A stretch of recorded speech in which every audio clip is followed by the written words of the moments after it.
All right, Shabbat Shalom. I pray that this message finds all of our brothers and sisters in the Most High's perfect peace and good health and good spirits and striving for perfection to enter into that straight and narrow gate, like it says in the book of Luke, chapter 13:24. We must strive to enter into that straight gate. This is a continuance. And most high willing, this is going to be part 2 of the origin of Thanksgiving. And with this particular lesson, this most high willing should be very clear to you brothers and sisters if you've listened and watched part 1 and part 2, that beyond any shadow of a doubt, that what the world celebrates as the so-called holidays. Can you open this up here? Do I got it up there on the screen? Can you put that up there for me, Terrain?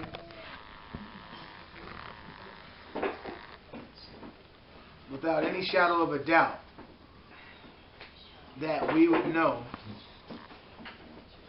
what a so-called holiday means, what that word means.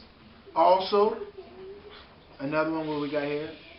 I thought it said where it comes from. Where's that at?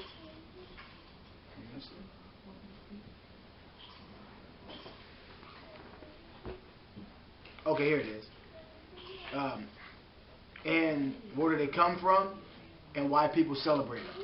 So you're going to know beyond any shadow of a doubt today right here. And then after that, my dear beloved brothers and sisters, it's up to you if you continue to partake in doing those things. And I know for myself, you know, when coming into the truth and, you know, putting down the so-called holidays, because the Most High placed it upon my heart that it's not necessarily going to be an easy thing, because all of our lives these things have been embedded and engraved into our memories. We have memories that are fond to us.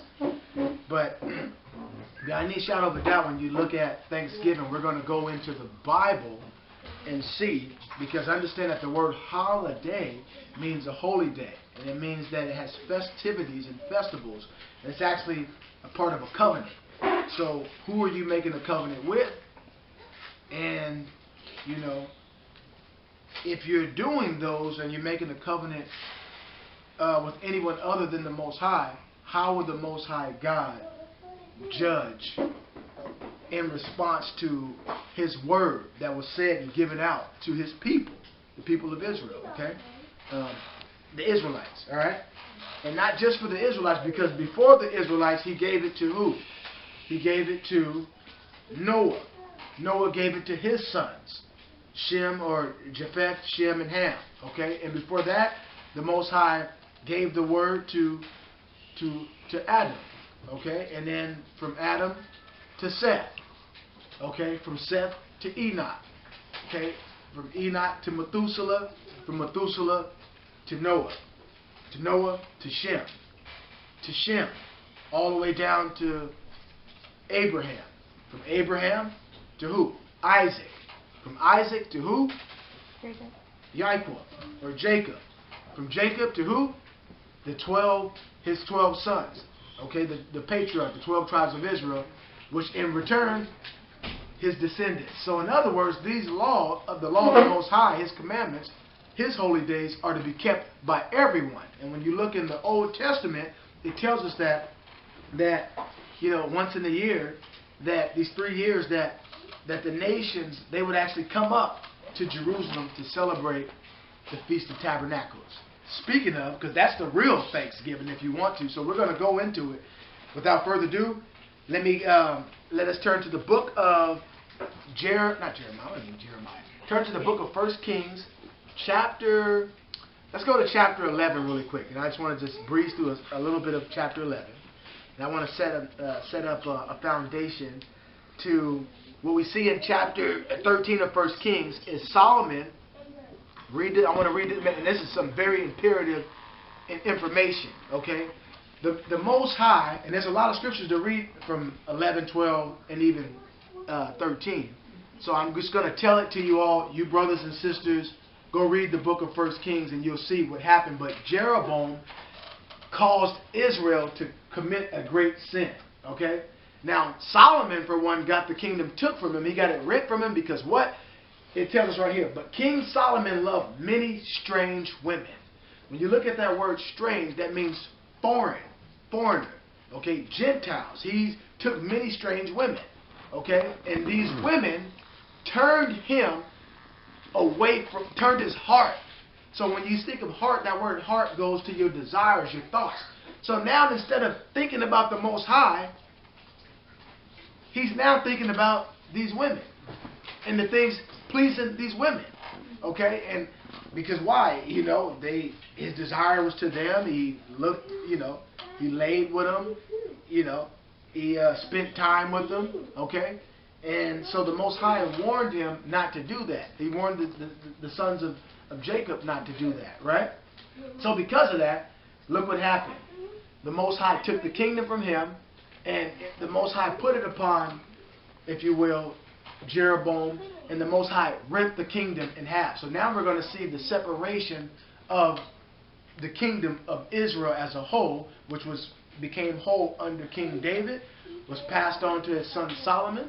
And under Solomon, after Solomon died, the Most High broke the kingdom in part. He rented to him. So we're going to get account of that, okay? Through 1 Kings 11, 12, and 13. But in specific 12, you're going to see that Jeroboam was jealous, and he devised within his own heart something to go against what the Most High God had ordained. So he set up a feast. Now, you know, you brothers and sisters have to go back and refer to 1. If you're just coming in listening to part 2 of the origin of Thanksgiving, you need to go back and listen to part 1, so that way you can get the foundation and understand what holidays or holy days are truly about and who can ordain those. Okay? So now let's go into it. 1 Kings 11 and 1. It says, you can put it up there. But King Solomon loved many strange women, together with the daughter of Pharaoh, women of the Moabites, Ammonites, Edomites, Zidonians, and Hittites. Verse 2. Of the nations concerning which the Most High, AHAYAH, said unto the children of Israel, Ye shall not go into them, neither shall they come in unto you, for surely they will turn away your heart after their gods. And look at this. Verse 2. What happened? Solomon clave unto these in love. Right? So look what happened there. So now all of a sudden, he clave to them. The Most High told the children of Israel that they are not to be mixing and going into these particular nations, because they'll be turning the Most High people away from him. Right? And what else does it say? And he had 700 wives, princesses, and 300 concubines, and his wives turned away his heart. For it came to pass, when Solomon was old, that his wives turned away his heart after other gods, and his heart was not perfect with the Most High, his power, as was the heart of David, his father. So in other words, David had a perfect heart. We understand that perfect meant what, brothers and sisters? Complete. It means whole. So he sought after the Most High with his whole heart. He was not half-stepping. He wasn't borderline. He wasn't on the fence. David was after the Most High's heart. King Solomon at one point was after the Most High's heart, but he also went astray. Who did it? These wives of his turned his heart away from the Most High. So it's very imperative and very important that us here in this day and age also beware, unless your heart is turned away from the Most High God, to follow after these strange women, okay, and lead you down the path to not serving the Most High with your whole heart. Okay? Now let's go on. It says, for Solomon went after, listen to this, Ashtoreth. Now why am I going here? Because these so-called holidays, I mentioned to you that they are ceremonies, okay, that they're tied to gods or goddesses. Now watch it, we're going to bring it all out today. We're going to go right, it's really in depth.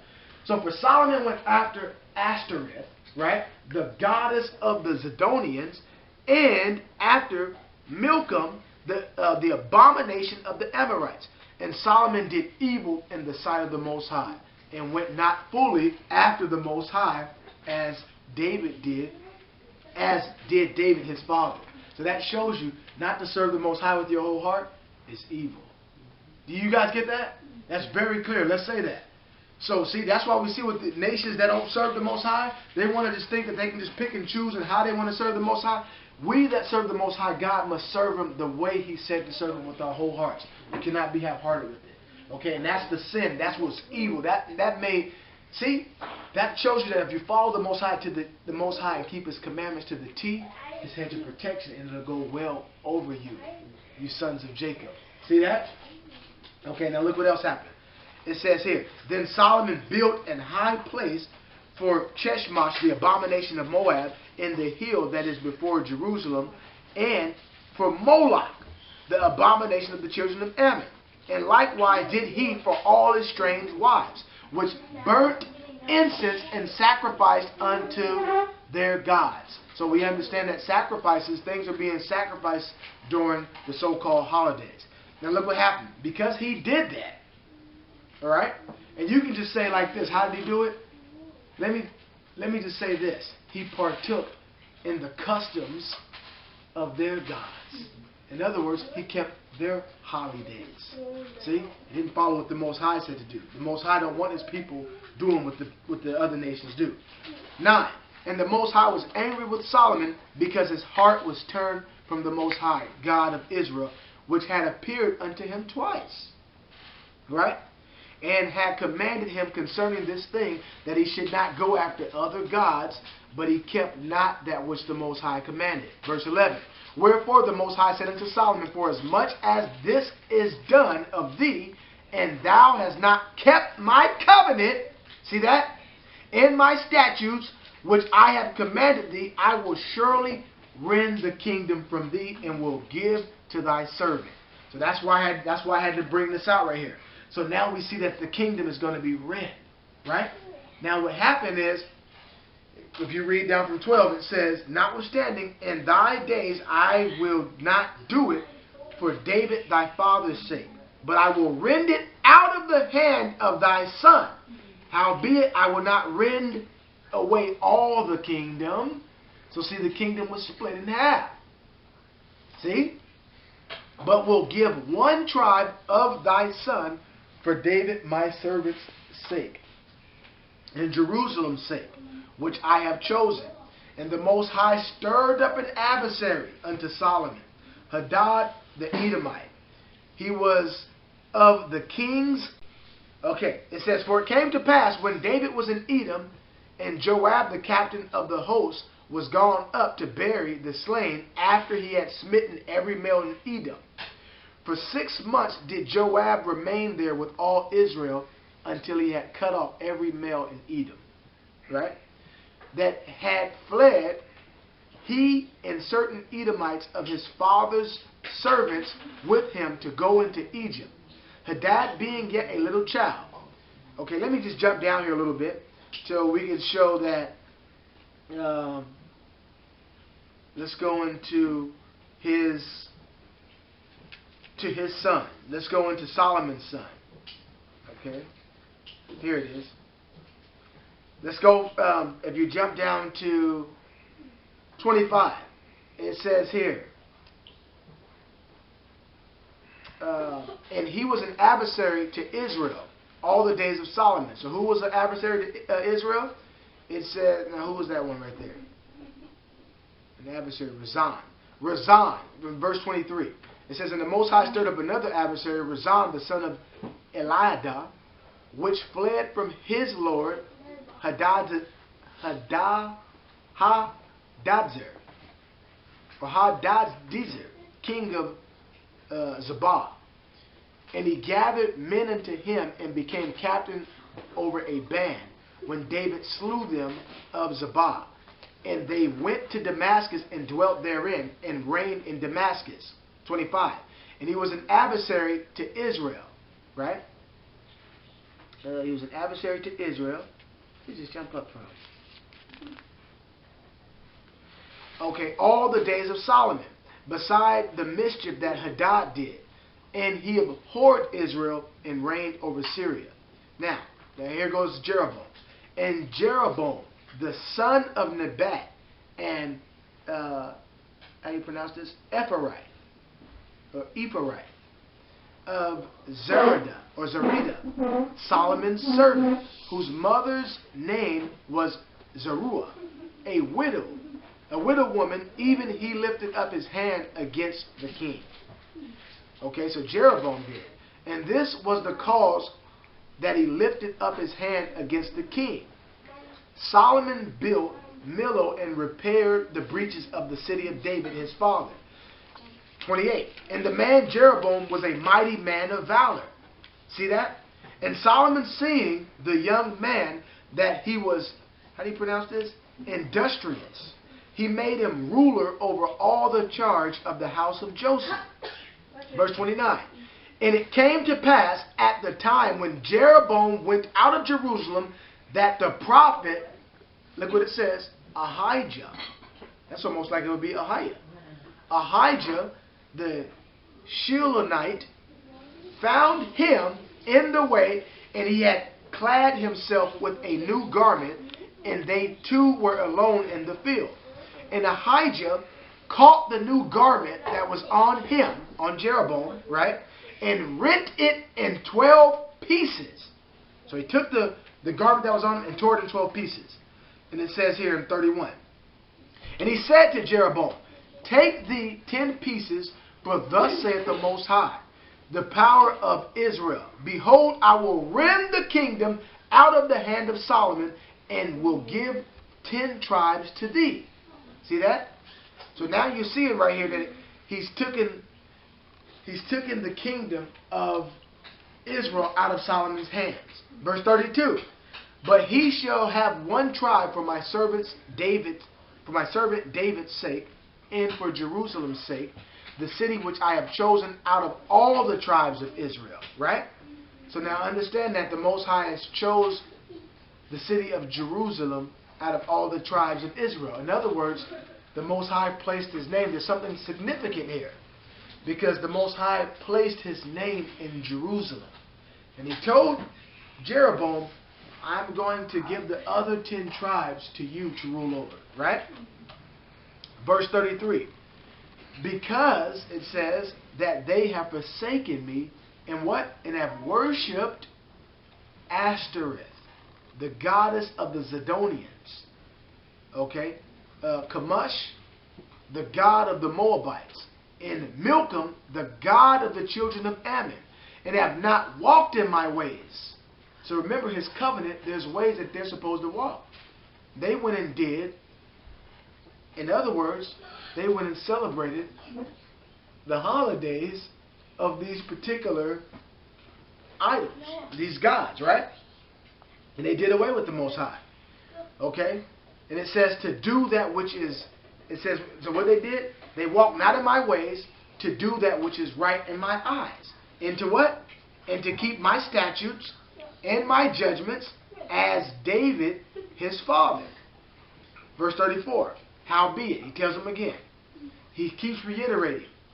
Howbeit, I will not take the whole kingdom out of his hand, but I will make him prince all the days of his life, for David my servant's sake. So in other words, that when he says prince, he's going to rule over Israel. He's speaking of Solomon. Okay, not only that, but Judah would be, they would rule. Okay? Whom I choose. It says, okay, let me read that again. Howbeit, verse 34, howbeit, I will not take the whole kingdom out of his hand, but I will make him prince all the days of his life, for David my servant's sake, whom I chose because he kept my commandments and my statutes. But I will take the kingdom out of his son's hand. See that? So, the Most High is saying he's going to take the kingdom out of Solomon's son's hand. Now we're getting ready to read about his son. Okay? And will give it unto thee even 10 tribes. So, how did the Most High tell this to? He told it from the prophet AHAYAH, and he told it to Jeroboam. Right? So Jeroboam is getting the message that the Most High is going to give this, the 10 tribes, the northern kingdom, into your hands, to his hands. Right? And it says 36, and unto his son will I give one tribe, right? That David my servant may have a light always before me in Jerusalem. So in other words, Jerusalem or Judah would never cease. That kingdom will always be established, right? You're not going to rule over Judah, right? The city which I have chosen, I chosen me to put my name there. So we see that the Most High has put His name in the city of Jerusalem, right? Or YASHAYAH. 37. It says, and I will take thee, and thou shalt reign according to all that thy soul desireth, and shall be king over Israel. Verse 38, and it shall be, if thou wilt hearken unto all that I command thee. So I'm going to let you rule over the 10 tribes, but you must hearken to what I tell you. See? So He tells him, you must still. So now the Most High has set up, there's going to be a king over Judah. In other words, Israel's not, that king of Israel would not rule over the southern kingdom, right? One of their own brethren must rule over them. Not one of the, not one of the sons of Israel, of the 10 tribes, right? So it says this, and it says, so and it shall be, if thou wilt hearken unto me, unto all the commandment that I command thee, and will walk in my ways, see, and do that is right in my sight, to keep my statutes and my commandments, as David my servant did, that I will be with thee, and build thee a sure house, as I built for David. And that doesn't seem too bad, right? He tells Jeroboam, listen, you'll be able to be secure and reign secure over these 10 tribes, because remember, Solomon did a great evil. What was the evil that he did? He not only that, but they turned his heart. His heart was turned away from the Most High through the women. So that tells men, the Bible tells a man, do not give your strength over to a woman. So there we go again. Men must be strong. You must know how to be a leader. Do not give your strength over to a woman. See that? So I'm looking at you men. So because you get your woman, you make sure that you lead your woman, and not the other way around. Okay? So here it goes. But in righteousness, of course, as unto the weaker vessel, as unto the Lord Yeshua. Not to serve yourself, but to be a helpmeet and to be one, right? So it's not a masculine thing when I say that. It's to make sure that, that you cherish the woman that the Most High gives you. All right? And it says, and will give Israel unto thee. Verse 39. And I will for this afflict the seed of David, but not forever. So now the Most High is going to afflict the seed of David, right? And that's Judah, right? Now, look what happened. Verse 40. Solomon sought therefore to kill Jeroboam. And Jeroboam arose and fled into Egypt. And Shishak, king of Egypt, so he fled unto Shishak, king of Egypt, and was in Egypt until the death of Solomon. And then it goes on and says, and the rest of the acts of Solomon and all that he did in his wisdom, are they not written in the book of the acts of Solomon? Okay. And verse 42, and the time that Solomon reigned in Jerusalem over all Israel was 40 years. See something about that 40. And Solomon slept with his fathers and was buried in the city of David, his father. And Rehoboam, here it goes right here. And Rehoboam, his son, reigned in his stead. So now we got who? We're looking at Rehoboam and Jeroboam. And let's go to chapter 12 now. Okay, just there. So in chapter 12, because there's a lot of stuff that I need to cover here. I'm going to read like maybe 3 from the first, and then we're going to jump down to the meat and potatoes of this chapter. Okay. Okay. Now it says here, 1 Kings 12:1, and Rehoboam went to Shechem, for all Israel were come to Shechem to make him king. Listen to that. So when it says all Israel, that means the 10 tribes, right, and Judah, right? All Israel came to Shechem to make him king. Verse 2, and it came to pass, when Jeroboam the son of Nebat, who was yet in Egypt, heard of it, for he was fled from the presence of King Solomon, and Jeroboam dwelt in Egypt. Now remember, Jeroboam was told by AHAYAH that the Most High was going to give him what? The 10 tribes. And make him ruler or chief. The Most High told him, it was a promise, but he gave him a stipulation. But you must follow me and listen to all that I command you. And that's for us too. Everything will go well with us as our individual walk if we follow. That shows one thing that you can account assure when you look through the scriptures is that when the Most High tells us to do something, we can never deviate from it. Okay? That's what a covenant is. A covenant is a contract. And if you obey that contract, that means that the Most High would provide providence for you, provision, healing, help, deliverance. You hear what I'm saying? And ultimately, you're going to inherit a kingdom and a rulership. You will be put up to that class, speaking of the house of Israel. I mean, it's just so much. I'm not going to go off and deviate and go on a rant here, but when I look at the society that we're in today, the children of Israel and all that what the Most High has made, because think about it. When you look at how black is beautiful, right? It's not about a black thing. The Most High made it. Now in society, they would think what they would call as white, or you get what I'm saying, as light skin, or this is what's beautiful. But nature teaches us that the richness of the soil, when it has color, that's something that is very fruitful. So I'm saying, in this society, all of us have been put in a racist society, that racism affects all of us. It affects our minds, to how we think, what we think is beautiful, every last one of us. But in the kingdom to come, brothers and sisters, there's a change coming. So we got to put down everything that this society has upheld, because if this society upholds it, there's something corrupt and wicked about it. Okay? And so, I don't want to deviate too far off, but I just wanted to say that. Okay? So now let's go back into it. 3. It says here that they sent and called him. Right? And Jeroboam and all the congregation of Israel came. So let's read that again.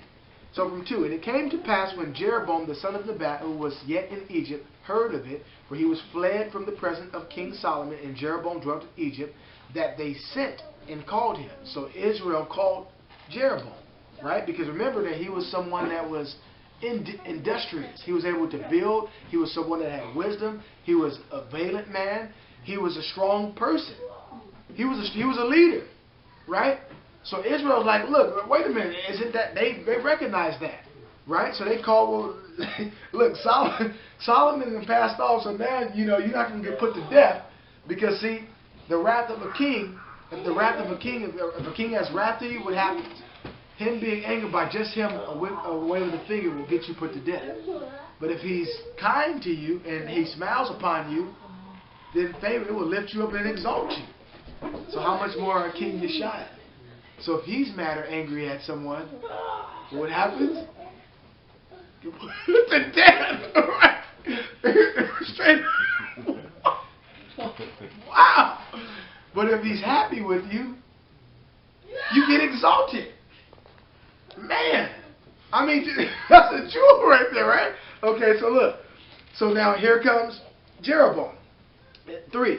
And it says, and what happened? So they sent and called him, and Jeroboam and all the congregation of Israel came and spake unto Rehoboam, and it would be Rehoboam, saying, thy father, so even Jeroboam is there as one of the congregation, because he's also of Israel, right? Thy father made our yoke grievous. Now therefore make thou the grievous service of thy father. Okay? And it says, and his heavy yoke which he put upon us lighter. So in other words, now how would they do this? So in other words, Solomon was turned. Remember the Most High told the children of Israel, remember when he told, help me remember, not Saul, who was the prophet? Oh man, no, he was in the first seer. I got his name right there. Come on, you guys know what I'm talking about? Who anointed Saul to be king? It was right on the tip of my tongue. I hate when this happens. I got a brain freeze there. Samuel, thank you, brother, because Samuel and Solomon are so close. It was Samuel, and the camera's right on me. I'm in the hot seat right there. So the prophet Samuel told the children of Israel, that was a great sin. What do you mean you want a king over you like the other nations? See? But yet, even in the Most High, he took one of their own brethren to rule over him. Okay? And so Samuel told him, don't you know the Most High your God? The invisible power that He is your king, your great and mighty king. And so what happened? They put Saul. And the Most High, or Samuel told him, he said, look, you know, this is a great sin that you did, but listen, you asked for it, now take what you asked for. When this king afflicts you and oppresses you and takes your sons and takes your daughters and takes all of the good of your land and take your land, don't come crying to me. You ask for it. There you have it. So again, I've said this before, I've said this, we got to be careful what we ask for, right? Okay, so going on. So what we see here is that we see that according to 1 Kings 12:3, that Jeroboam, along with the congregation of Israel, came to Rehoboam, the son of Solomon, who reigned in his stead, and they were asking Rehoboam, listen, this is going to be spectacular what you guys see here. Make our work or the yoke easier on us. Make it lighter on us. Don't be grievous, and don't make it grievous like your father Solomon did to us, right? Maybe in his old age, remember in his old age, he turned from the Most High. Before he was, and he was wise. He was a very wise man, right? Okay. Verse 5. And he said unto them, depart yet for 3 days, then come again to me. And the people departed. And King Rehoboam consulted with the old men, listen to this, that stood before Solomon his father while he yet lived, and said, how do ye advise that I may answer this people? So now, they're going to counsel him and lead him in the right direction. But it's up to him to make the choice to do what he wants, it's his choice, it's his decision, right? And so look what he says. And they spake unto him. Okay, and it says this, if thou wilt be a servant unto this people this day. What does ministry mean, brothers and sisters? Serve. Thank you. Service. Service, to serve. So ministry means to serve others, right? So he tells them, if thou art going to minister unto this people, or be a servant. Now he's talking to the king, because what does YASHAYAH tell us? He tells us that the greatest amongst us, now remember, here, let me make this differentiate. How do you say it? A difference. In the Gentiles and the nations, those that are great amongst them want people to serve them, right? They serve themselves of the people. But YASHAYAH, our blessed Savior, tells us the greatest in the kingdom of heaven must serve. They must be like the least. They must serve. They must be humbled. And they must serve for the greater cause of the people. Okay, you can put it back up there now, right? So this information or this counsel that the older men or the wise men who lived during the time of Solomon, who's counseling his son, they're giving them good counsel, right? And it said, thank you, Jimmy. Yes. Thank you. All right. Okay, and it says here, it says, let me read it again. So, and they spake unto him, saying, if thou wilt be a servant unto this people this day, and will serve them, and answer them, and speak good words to them, then they will be thy servants forever. Then that means they'll be loyal to you forever, Rehoboam. Look what happens now in verse 8. You guys see it with your own eyes. But he forsook the counsel of the old men which they had given, and consulted with young men that were grown up with him, and which stood before him. See? It's almost like us trying to seek counsel, and we go to people who have counsel, older men who serve the Lord, who serve the Most High, right, in YASHAYAH, and we say, here's a situation, I'm ministering, what do you think I should do, and can you counsel me, can you direct me on how I should go about serving this people? And the people tell them, well, look, you need to serve the people and give them good counsel and serve them. If you serve them, they'll be loyal to you. And then yet, young men just totally outright just discard that. Discard it and say, okay, well, let me go speak to someone, because you look about my age. You know how it is to be, a young man or whatever the case may be. Well, what do you suggest I do? Yeah. You're like, you know what, man, let's go do a little bit and have them serve us. Okay? They need to be looking up to us. They need to praise us. And then next thing you know, the young men, they turn from the Most High. See? I mean, this, and I'm speaking to somebody here. This is very important because, especially us that are doing music and doing other ways of ministry, serving. Now, you get what I'm saying? You don't listen to those who are wise in counsel, who tell you to go after the Most High, but now you serve yourself of the Most High's people. And this is what happened. It was the Most High's doing, though. This is how the Most High rent the kingdom out of Solomon's hand. Okay, so now as a whole, Israel was all together under King David and Solomon, but his son Rehoboam is now going to go listen to soothsayers. Going to go listen to people of his own age, people who he grew up with, and forsake the counsel of wise men that were there, who also apparently served the Most High and feared the Most High and gave him good counsel. Right? You can put it back up here. So it says here. I'm going to read that again. 8. But he forsook the counsel of the old men which they had given him, and consulted with the young men that were grown up with him, and which stood before him.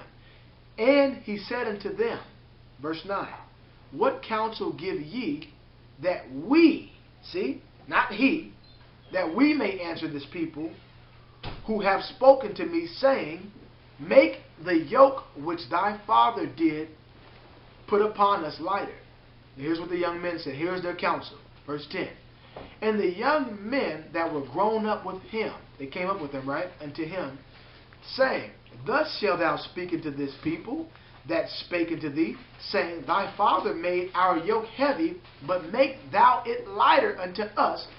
Thus shalt thou say unto them, my little finger, saying his little finger shall be thicker than my father's loins. Wow. You get that? So if you think what was hard for my father, you think that was hard on you, this is going to be way, I'm getting ready to, I'm getting ready to pour it on you so thick that you're going to wish that you didn't even ask me that. You're going to be wishing that my father was here, right? Verse 11. And now, whereas my father did lade you with a heavy yoke, I will add to your yoke. My father hath chastised you with whips, but I will chastise you with scorpions. Verse 12. So Jeroboam, look at, so Jeroboam, who was Jeroboam? He was someone who was, at that time, it seemed to be like he was on a right path. Now you see that also shows us, look at brothers and sisters, that you can be on the right path, right? That's why you got to try everything. Be on the right path and all of a sudden go off course. Yeah. Jeroboam was on the right path at one point, but he went off course. See? So you're on the right path, and all of a sudden, this guy goes off, because what Rehoboam did obviously was wicked and evil. Okay? So now it gives Jeroboam an opportunity to come up. Now look what it says. Verse 12. So Jeroboam and all the people came to Rehoboam the third day, as the king had appointed, saying, come to me again the third day. Verse 13. And the king answered the people roughly, and forsook the old men's counsel that they gave him. Right? Verse 14. And spake to them after the counsel of the young men, saying, my father made your yoke heavy, and I will add to your yoke. My father also chastised you with whips, but I will chastise you with scorpions. Verse 15. Wherefore the king hearkened not unto the people, for the cause was from the Most High, that he might perform his saying, which the Most High spake by AHAYAH, right, the Shilonite, unto Jeroboam, the son of Nebat. Verse 16. So when all Israel saw that the king hearkened not unto them, look what happened. The people answered the king, saying, what portion have we in David? So what do we have? Why are you put, we Israel all supposed to be together, so it's like you're not even like our brother now. You're treating us like an alienated people. Like you're oppressing and vexing us. So look what they say here. Neither have we an inheritance in the son of Jesse. When you look at that word Jesse, I want you to see it for yourself. Let me put it right here. And I've said this before, and some of you may all know this. It means what? What verse was that I was reading? 60. Thank you, brother. It's just Jesse. Okay. There it is.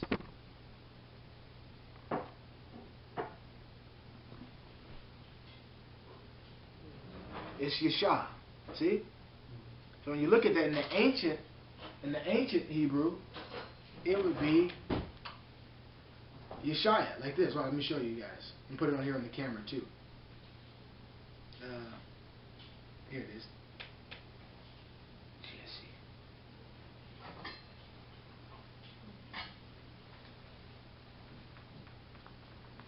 Oh, goodness.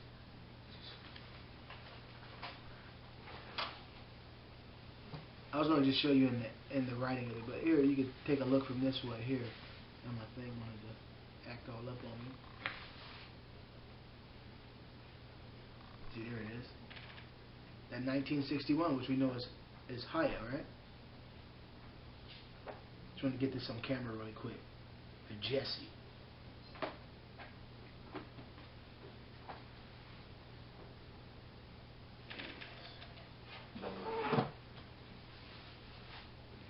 Can't make it bigger. Here, can you do it right there? Just where it says the Jesse at. Put it right in front of there. You can see it again. See that? YASHAYAH.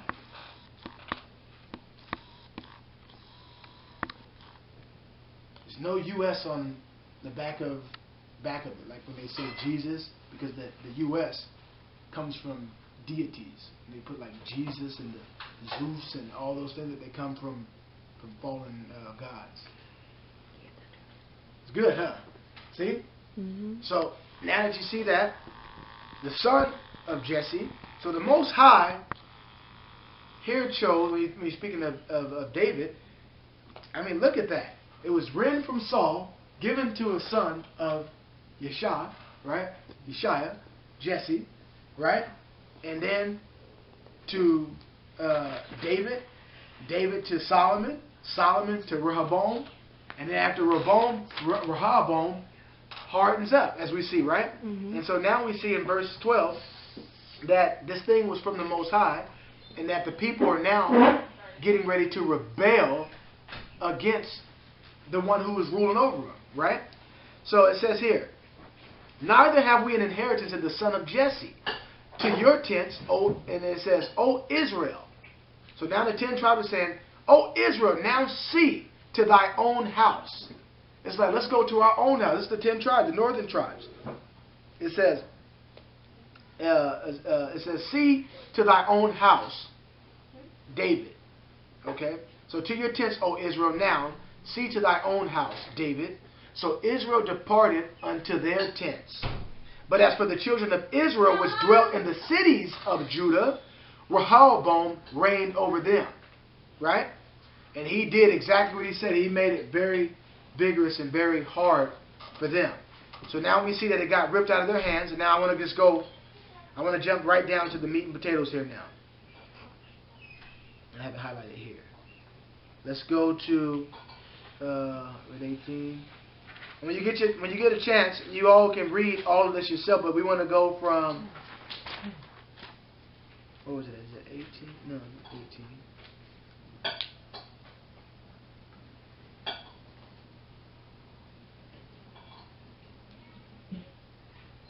Okay.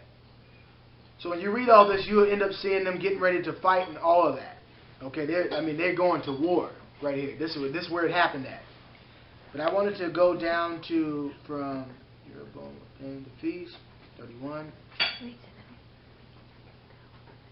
Bethel, whereupon the king took counsel, made 2 calves, his people, 27, 25 Jeroboam, built Shechem and Mount Ephraim. Okay, yeah, let's go from 23 then. Let's jump down to 20. Just a couple verses there. We'll read this here. 23 says, speak unto Rehoboam, the son of Solomon, king of Judah, and unto all the house of Judah and Benjamin, and to the remnant of the people, saying, thus saith the Most High, ye should not go up nor fight against your brethren, see this, the children of Israel. Return every man to his house, for this thing is from me. That is from the Most High. They hearkened therefore to the word of the Most High, and returned to depart according to the word of the Most High. Verse 25. Then Jeroboam built Shechem. Remember, he said that he was an industrious man. and Mount Ephraim, and dwelt therein, and went out from thence. So that's where he was coming in and out. See, in Ephraim, right? And and it says, and dwelt therein, and went out from thence, and built Peniel. Verse 26. And Jeroboam said in his heart, right? Here it goes, you guys. Where did the Most High place his name at? He told Jeroboam too. In Jerusalem. So when these holy days came around, they would still have to go there. They would have to make that pilgrimage to Jerusalem. So now we see Jeroboam is now going to devise something in his own heart. Okay? Look what it says. Jeroboam said in his heart, now shall the kingdom return to the house of David. If this people, what people? If anyone's listening. Yes, Israel, the 10 tribes. If Israel go up to do sacrifice in the house of the Most High. So that was still the house, right? At Jerusalem. So he was jealous, or he was afraid that they would lose. But the Most High already told them what to do. Just keep my commandments and my statutes. He can go up there with them. He would rule over them. What did he do? You have to find out. Okay? And then we're going to go into we're going to go into the goodies then after this. But we had to lay this foundation so you can see out of the Bible, and the brothers and sisters who come across this lesson, they can go across it and see that right from the Bible, this was the evil that Jeroboam made Israel commit a great sin. And we're going to go into the history of the brothers and sisters, okay? It says, he said, 27, if this people go up to do sacrifice in the house, so what would they be doing on the Feast of Tabernacles? Sacrifice. See? They're going up to pay homage, right? Okay? And present their offerings, right? Where the temple was, at Jerusalem. So if this people go up to do sacrifice in the house of the Most High at Jerusalem, then shall the heart of this people turn again unto their Lord, even unto Rehoboam, king of Judah. And they shall kill me, and go again to Rehoboam, king of Judah. So, in a sense, you get that he must have forgot what the Most High told him. The Most High told him, just obey me, follow my statutes, walk in the way that I tell you, and I will prosper you like I did my servant David. That's what he told Jeroboam. Through the prophet. The prophet instructed him. See? That's just like when people instruct, or prophets, or people of the Most High instruct people to keep the Most High's commandments. If you go out of that way, ultimately you destroy yourself, right? But it was Jeroboam's own doing. So here it goes, 28. Whereupon the king took counsel. Now look what he did. And made 2 calves of gold, and said unto them, it is too much for you to go up to Jerusalem. Behold, thy gods, O Israel. Now I went and got a picture here. Let's see, where's the picture? I need to find the picture. Put this picture up right here. So in other words, he showed them. See if this make it big right here. Oh. No, that went to something else. If you right click on it and then press view image. Right click on this? Yeah. And then do what? View image. Oh, thank you. Where's it at? Usually says it. No, it didn't show it. Is that view image to the right? Or you can do that There? right there. No. No, right. In the box, a little bit Right down. below that. Right there. Oh, thank you. It's still small. Maybe now you click Wait a on minute. it. Oh my goodness. Click on it now. Well, now you can. Yeah, now you can do control plus or whatever. Yeah. Zoom in on It might all be all grainy now. zoom in on the page. It is all grainy. Oh, that's good. That's a little bit better? Yeah, it's better. So look at all the people around, you guys. Look. All the people around. Let's go back to that scripture real quick so you can get a visual of it, right? And he said right here, what did he say? At the end, the middle of it, it says, it is too much for you to go up to Jerusalem. So now all of a sudden they're forsaking the assembly, where they're supposed to assemble at the place where the Most High told them to. Behold thy gods, O Israel, which brought thee. Not only that, forsaking them, he's going to ascribe all the glory that the Most High has done for Israel unto this thing right here. Okay? We know this is the same bull that they have on Wall Street too, right? It's the same thing. It's an idol, right? Now, where did it say Jeroboam came from? Do you guys remember that? Remember where he fled to? Egypt. See? Same place where when the children of Israel came out of, it's the same thing. Now, is this the same? Could this be the same calf that when the children of Israel pressured Aaron or the high priest Aaron, and what did he do? He made them calves and said, "These be your gods." Same thing. Learning the same thing, the idolatry that goes back from Egypt. Now, when he erected this thing right here, it was around, I don't want to give it all away, it was around the so-called, look what he said, let me just let it speak for itself. Let's read the scripture speak for itself. So now, the Most High told him a day in the 7th month, right? In the 7th month to come for the Feast of Tabernacles, and we need to pull that up on the website so we can look at the days and we can count it. This is what we're proclaiming. This is what we're teaching people in the earth. So this is what we're teaching in the earth, those who want to follow what the Most High said to do when we go and show you the actual, the holy day that the Most High has ordained, right? So here it is, we see that he says, Israel, it says, which brought thee up out of the land of Egypt. The same thing that Aaron, the high priest Aaron, told the children of Israel, right? It made them commit a great sin. Now look what else he did. And he set the one in Bethel, and the other put he in Dan. And this thing became a sin.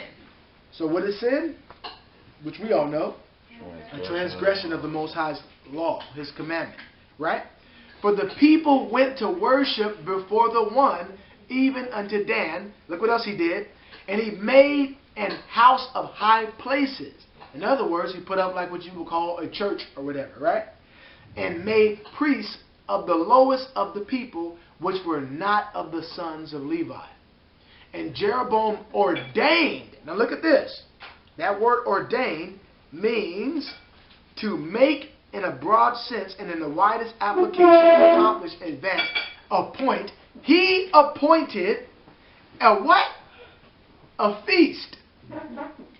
Could this be the same thing that the gods are doing now? So when you put the camera over here, when you celebrate Thanksgiving, could you be partaking in this? And we haven't even gone. We're just laying the foundation right now. You about to see it. We're not gonna leave any stone uncovered. We're gonna turn over every stone so that way the truth can come out. And if it be the Most High's will, and you be willing and obedient, and you want to serve the Most High, you can now partake in keeping the holy days. But take it to the Most High in Christ in prayer, and you know, on His time, everything in the time and the season that the Most High has ordained. But you know, we beseech you, we would love for you, brothers and sisters, and you know, and other family members to keep the true holy days that the Most High, that He, how do you say that He ordained, and that He is blessed. He's blessed them. Okay, the days that He is blessed. Not what man has done, not what Jeroboam did, not what your president did, okay, not what the governor did, not what any man did. Only the Most High, even men of the Most High. They can't go set up things outside. If anyone deviates from what the Most High has said. You know, the scripture says those who teach to break the commandments of the Most High will be the least in the kingdom of heaven. And when they say that, that means that they ain't getting into heaven. So you teach to go against the Most High's word, you're not going to get into the kingdom of heaven. Yeah, okay? And so hopefully brothers and sisters will find that out here in this realm, in this dimension, as opposed to live their whole life and then die and just totally ignore, right?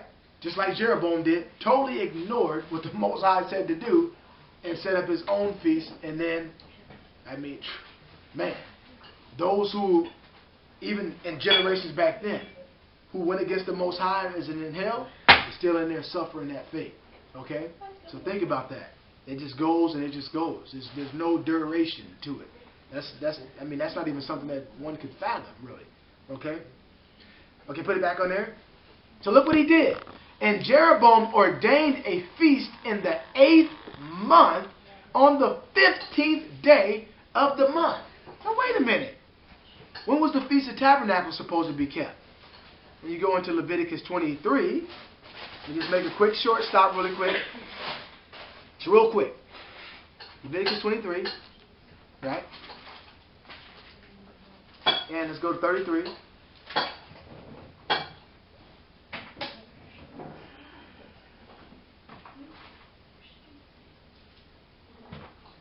This is the 7th month. That's right. So Leviticus 23 and 33. And the Most High spake unto Moses, saying, speaking to the children of Israel, saying, the 15th day of this month shall be the feast of tabernacles for 7 days unto the Most High. On the first day, I wanted to get where it said 7 on the 7th month. It said, Yeah, it said it right there. I was just going by it. Yeah, you just left it. Okay. Back where I was reading. Oh, it said it right there. Okay. Thank you. Sometimes I get ahead of myself trying. I don't want to miss nothing I out. think you said 7 days. Oh, I said 7 days. Yeah. Oh, I did say okay. And that's one of my my things that I can improve on. I'm always trying to over explain, I over communicate. I really do, because I'm like, I'm missing something out. I'm like, you get it? Like, we got it. You overdid it. So okay. It says what? Speaking to the children of Israel, saying, the 15th day of this 7th month shall be what? The Feast of Tabernacles for 7 days unto the Most High.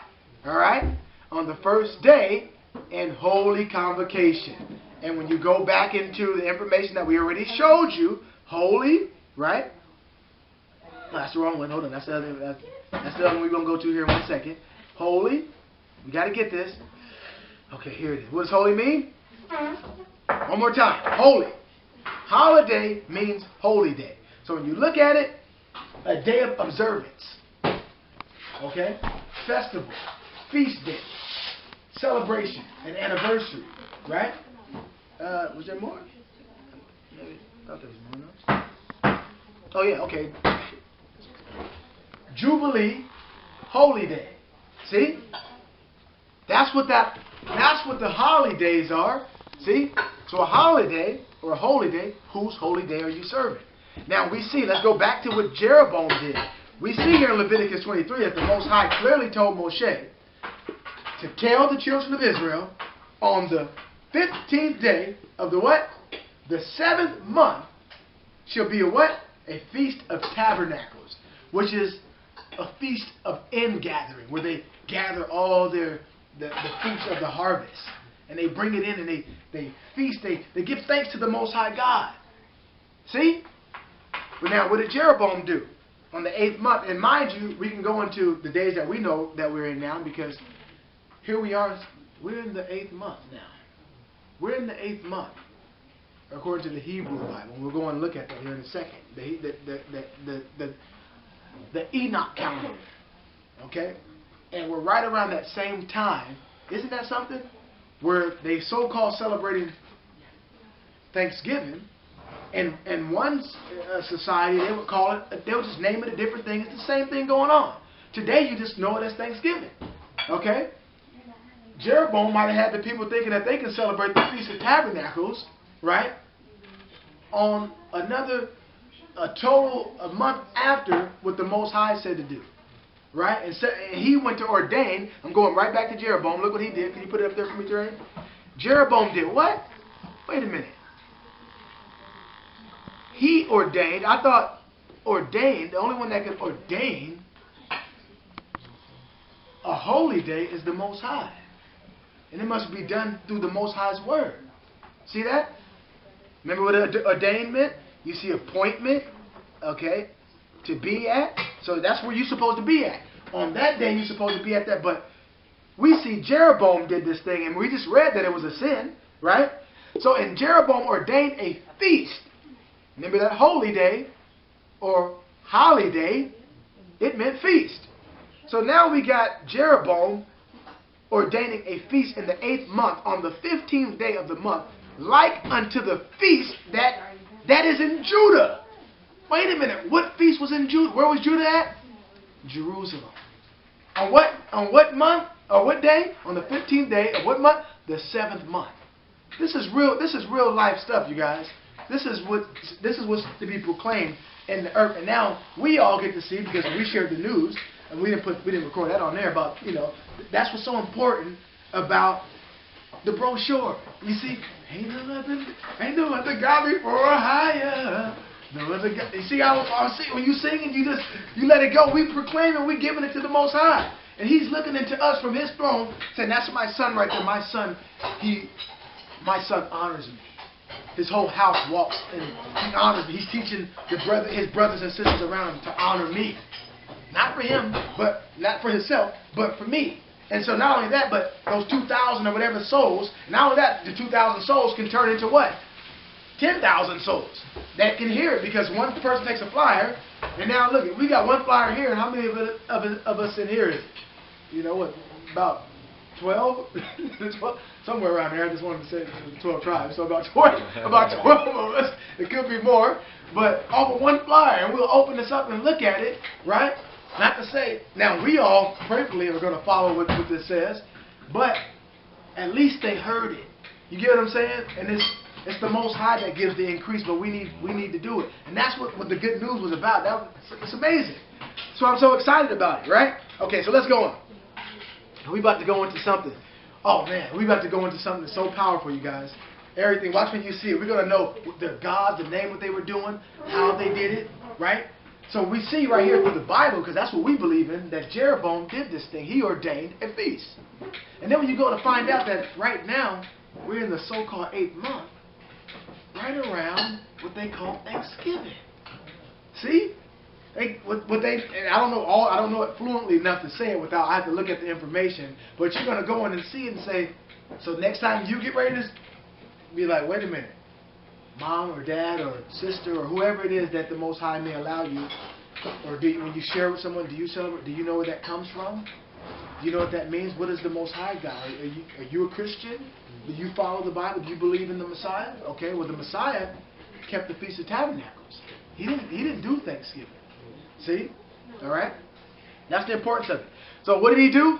He did what? He made a feast that is in Judah and offered. See, they're offering something. He's offering thanks. So when you take part in Thanksgiving, what do you do on Thanksgiving? Oh, Father, you know, thank you for this meal. Thank you, my whole family. You know, you're thinking the devil is getting all the energy and the credit. the evil one. He did. You about to see this today, right? And so some people may not want to see this when you give them the flyer or whatever the case is. Give them the flyer and say, go to this website. They're like, look, you messing it up for me right now. Okay, yeah, we're not doing it right now because don't nothing come before my family. And it's supposed to be the Most High first. See? I got to say it's supposed to be the Most High first. Then your family. See? And it makes me think of Eli every time. Eli listened to his sons and the Most High smit him. See? So we got to think about that. Then, your congregation. Then, your tribe. Then, your nation. And then your land.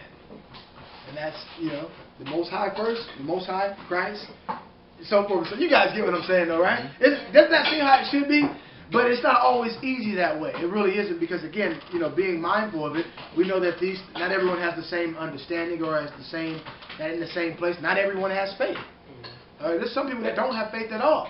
Their faith is based on this system. And when you tell them stuff about the system, it's like you're attacking them.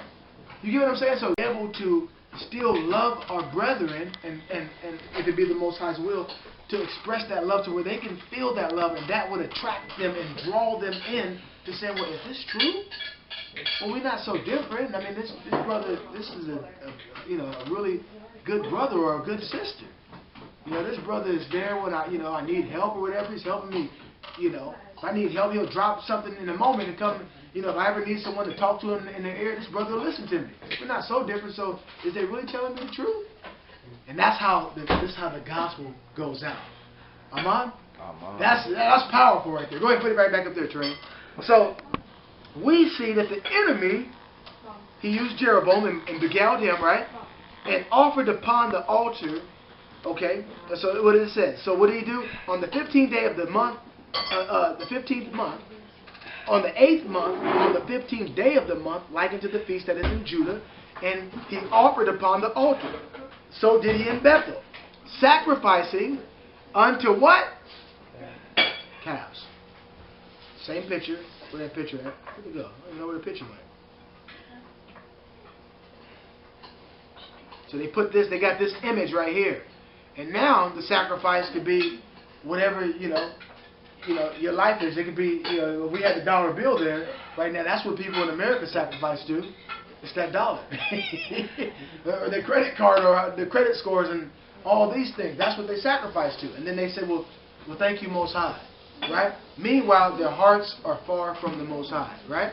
YASHAYAH says there's a people who worship Him with their mouths. Is that not what He says? But what? Their hearts are far from Him. Whose heart we just read? Solomon's heart was turned away from the Most High. A person's heart, Jeroboam, obviously his heart turned away from the Most High. See? Okay, now what did he do? Okay, that he had made. So he put up these calves and told them that these be thy gods, Israel, right? And they offered them to him. Okay, they sacrificed and made offerings to him. And he placed in Bethel the priests of the high places which he had made. The churches that he made, right? Because why? He was the king of Israel, right? So he offered upon the altar which he had made in Bethel the 15th day of the 8th month, even in the month which he had devised. He ordained, he appointed. The Most High didn't do this. A man did that. In other words, the devil did that and used this, because now we're going to go back and see, where did he get this from? Why would he do it on that day? There's more to this. This studies, they keep going, the rabbit hole goes deeper.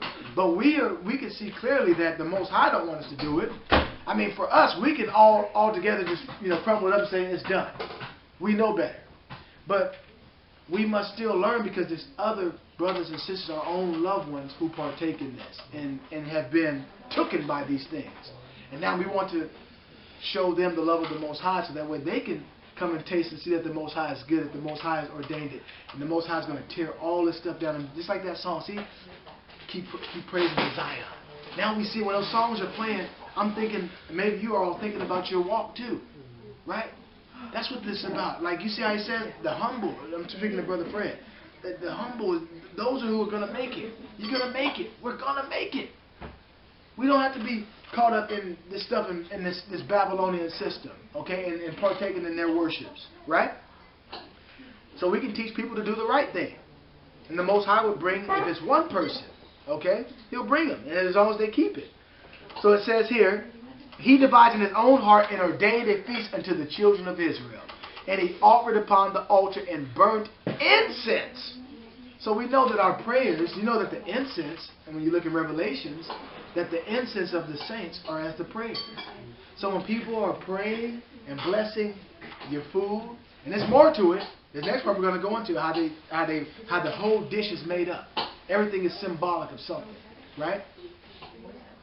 How they're offering it up. And remember Solomon, he made high places and offered up sacrifices to the gods of the strange women. They even put Moloch in there. So Satan goes by many names, but the Most High AHAYAH goes by the I Am. All right, now 13. Let's go to 13, and I'm just going to read literally 3 verses here. And behold, there came a man of the Most High out of Judah by the word of the Most High unto Bethel. And Jeroboam stood by the altar to burn incense. Right? And he cried against the altar in the word of the Most High, and said, O altar, altar, thus saith the Most High, AHAYAH, behold, a child shall be born unto the house of David, Josiah by name. Or, that name also would be, we take that out there, look what it says, YASHAYAH, right? YASHAYAH, right? By name, and upon thee shall he offer the priests of the high places that burn incense upon thee, and men's bones shall be burnt upon thee. Speaking of that altar, because that altar was accursed, right? And he said, the third and last verse here, And he gave a sign the same day, saying, This is the sign which the Most High have spoken. Behold, the altar shall be rent, and the ashes that are upon it shall be poured out. There it is. And we'll leave. And you, like I said, you brothers and sisters, go and read 1 Kings 11, 12, 13, 14, and read all of them, and 15, but in specifics 11 through 15. All right, read those right there. You hear about what Jeroboam had did. All right, it's a great sin that he caused Israel to do, and that great sin that we just read about in 12. He himself, he devised a day out of his own heart. And like I stated earlier in this video, Jeroboam can't do it. The governors can't do it. Okay, no one can do anything to ordain something out of their own hearts. They cannot do it, right? Only the Most High can do it. He tells his servants, and his servants are to follow it. All right. Now let's go into this. Get ready. Strap on your boots, because this is raw right here, brothers and sisters. This is guaranteed to rattle some cages and ruffle some feathers. All right, but it's good. Let's go ahead and look at up here. It says Thanksgiving Day. All right, pagan. Thanksgiving Day, pagan? Question mark. Right. I'm going to go right back to where we left off last week, and I'm just going to read from there. Okay. Here's where we left off from last week. I read all this that you see highlighted. Okay? And today I'm going to pick through it. But let's ask this. If the Most High have set up the Feast of Tabernacles, right, in the 7th month, which was... Okay, let me get it real quick. Wish I had a calendar right here. I got to go to our website here to look at it. Go to the Holy Armor Ministry website.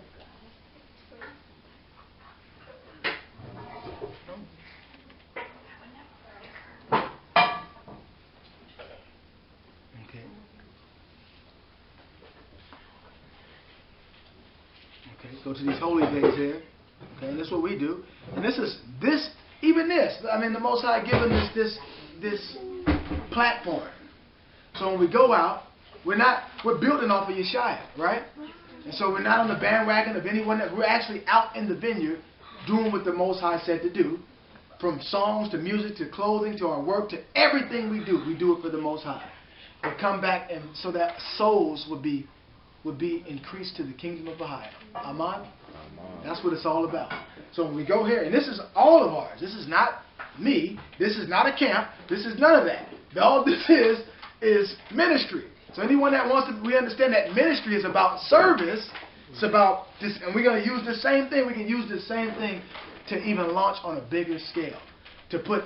We can sell stuff if we needed to. We can get information out if we needed to. We can do, how do you say that? Networking? Not networking, but if we can evangelize. But I was looking at specifics that what's that called when you stream it?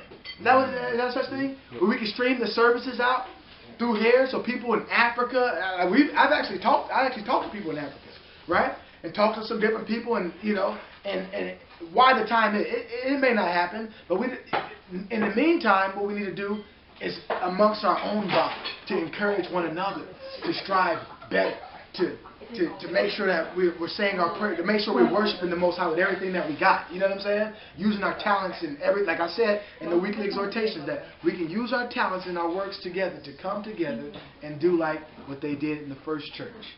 And that's the next part that I'm looking forward to seeing. And that's gonna manifest. So that actually calls for people putting up. It's easier said than done.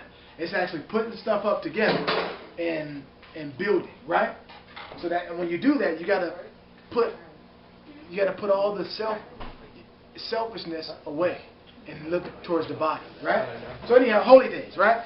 What we're looking for. What was the holy day, right? What was the Feast of Tabernacles, right? Where was it at? Oh, go down. Here it is. Okay, so it was October 24th, right? Yes, through October 1st. Or to the 2nd. The 2nd was the last day. So here are those 7 days that the Most High had ordained in Leviticus, can't even barely see that, 23, 33 through 44, right? So these are the days right here. Trey, can you see that? Can you zoom in on this right here? Can you see it, or should I highlight it? Does that make it better or not? No, don't do that. You can see it, it's fine. So right here, this is what we're looking at right here. This is what we did. So if any of the brothers and sisters see, you know, your brother Elder T, we had, you know, Aunt Aaron and Sister Piney and, you know, the kids and Debbie and Aunt Julian and Sarah and Terrain and, you know, Destiny, you know, we're all out there just, you know, doing it live. Baby Judah, right? Was Baby Judah? He was there then, right? Yeah. Mm-hmm. The baby. You know what I'm saying? The only thing we didn't get to do that time was take the funky pits. take the funky pits out there. But it was beautiful. And if the Most High wills it, we're praying that, we're saying right, here's the invitation. Let me put the one right here. Here's the invitation. Link in with your brothers and sisters if we're in this same region, so that way we can learn one another and really see what type of brothers and sisters are. You know, you got a family? Do you care about your family? Are you a doer of the word, or are you just a hearer of the word? That you just hear the word and then don't do the word. So we looking for doers of the word. If you're a doer of the word and you're humble, right? These are the brothers and sisters that we want to be with us, because those are the brothers and sisters who the Most High is going to bring back to the holy mountain of Zion. So let's put it back up here. So now we see right here that this was the seventh day. The 7th month in the 15th. Okay, now I'm going back to where we were reading here in information.